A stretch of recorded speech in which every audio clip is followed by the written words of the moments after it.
மறைந்த முதல்வர் ஜெயலலிதா அவர்களுடைய மரணத்தின் போது உண்மையாகவே அந்த அம்மா பாவங்க என்று நினைத்தவர்கள் திராவிட முன்னேற்ற கழகத்தை சேர்ந்தவர்கள்.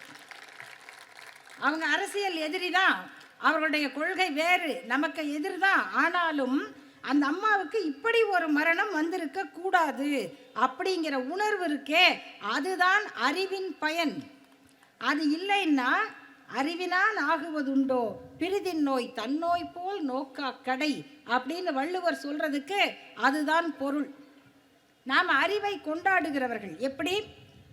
நம்ம தமிழ்நாட்டில் பிறந்த விஞ்ஞானிகள் ஐயா அப்துல் கலாம், ஐயா மயில்சாமி அண்ணாதுரை அவர்கள் சந்திராயனில் போய் அவர் சாதித்த சாதனை, அப்புறம் அடுத்து அதில் 3வது திட்டத்தை வெற்றிகரமாக காட்டிய விஞ்ஞானி வீரமுத்துவேல், இவர்கள்லாம் தமிழ்நாட்டில் பிறந்த அறிவு சுடர்கள். நம்ம கொண்டாடுறோம்.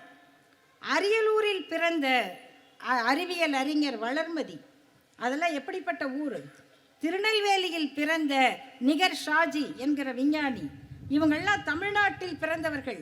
இத்தனை விஞ்ஞானிகளை இந்திய வானிலை இந்திய விண்வெளி ஆய்வுக்கு கொடுத்த மாநிலம் தமிழ்நாடு. அவங்களாம் எதில் படித்தாங்க?